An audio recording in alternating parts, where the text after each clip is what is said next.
everyone, this is Professor Mahan. In this chapter, we are going to talk about the systems of linear equations. So the word systems means that there's more than one.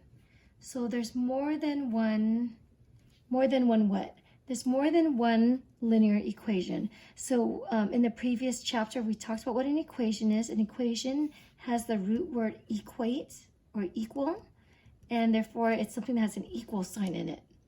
And then linear, the root word is line.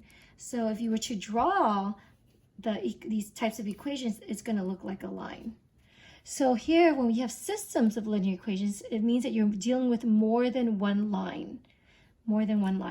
So what we want to do is that we want to solve them. We want to be able to solve systems of linear equations. So here in question 1 of your worksheet package,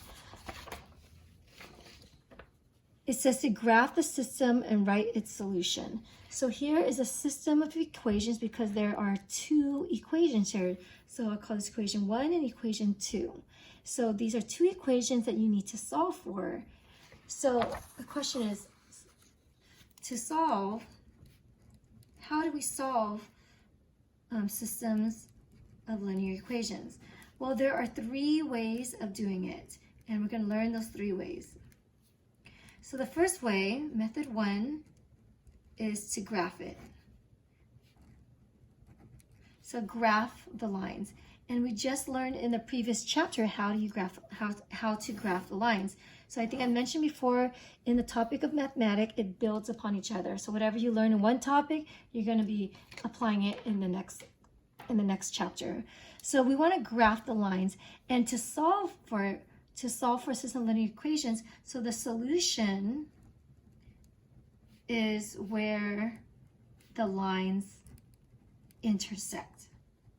So intersect is where they cross each other, right? So here's a line and here's a line. The solution is going to be where they intersect, and that solution is a point. So it's going to have an x value and it's going to have a y value. So the solution is going to have a point. So graphing the lines, this is the most elementary way of solving system of linear equation. So thankfully we know how to graph lines from the previous chapter already. So here's line 1 and line 2. So notice in line 1, if I'm going to graph line 1, we know several different ways of graphing the line, but the most basic way that we found out from the previous chapter is to write it in slope-intercept form. So slope-intercept form is y is equal to mx plus b. So I'm going to rewrite this so it's in slope-intercept form. So the y is on the left side. I'm going to bring the 3x to the other side by subtracting it. So I get negative 3x minus 6 because I subtracted the 3x to the other side. Now that it's in slope-intercept form, I know what my slope is and what is my y-intercept. My slope is going to be negative 3, and my y-intercept is going to be negative 6. So as we learned in the previous chapter, how do we graph this? We always graph this by graphing the y-intercept first. So we graph the y-intercept is where it crosses the y-axis, hence the name y-intercept. So it crosses the y-axis at negative 6, so I put a dot right there. And the slope is negative 3 over 1. So if I wrote this as a fraction, it's negative 3 over 1. So that means, so slope again is the change of y over the change of x, or the vertical distance over the horizontal distance. Since it's negative 3, I'm going to go down 3. And since this is positive 1, I'm going to go to the right 1. So from this point here, to get to the second point, I'm going to go down 3, 1, 2, 3, and to the right 1. So there's my next point. So I'm going to just draw a line to connect these dots. So when I draw this line to connect the dots here, it's going to look something like, so you need a straight edge ruler to do this, or an Alex, the ruler will be provided on the computer for you. So this is going to be line 1, this line right here. Now the second part is to graph this one. So to graph this one, it's already in y is equal to mx plus b form. So therefore the slope is going to be negative 1/2, and the y-intercept is going to be negative 1. If I'm going to fast for you in terms of graphing the lines, please go back to my previous videos on the previous chapter regarding how to graph a line. I'm going through this kind of quickly right now, assuming that you guys know how to do this. So this y-intercept is -1. So here's my -1. And then the slope is -1/2. So that means I'm going to go down 1 and to the right 2. So if I go down 1 to the right 2, I get this. Down 1 to the right 2. So you could keep doing this, down 1 to the right 2. But you get the point. And at this point, I'm going to graph this line here.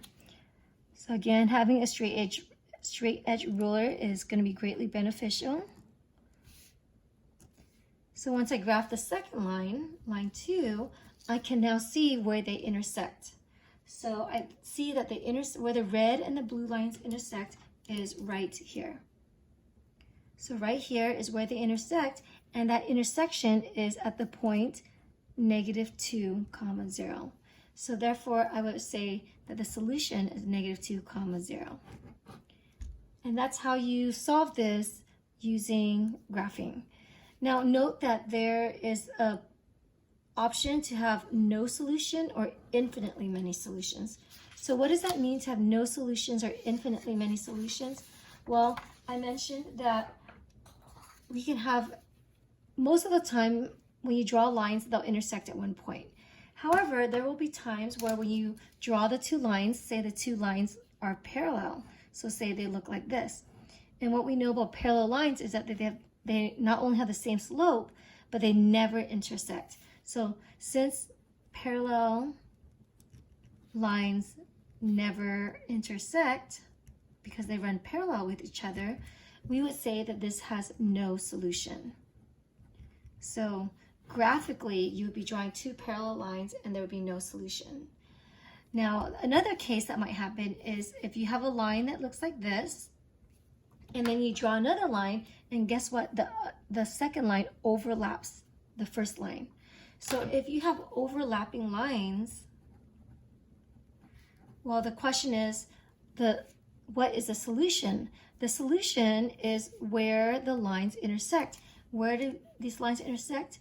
Well, they intersect at infinitely many points. All of these points here, they intersect.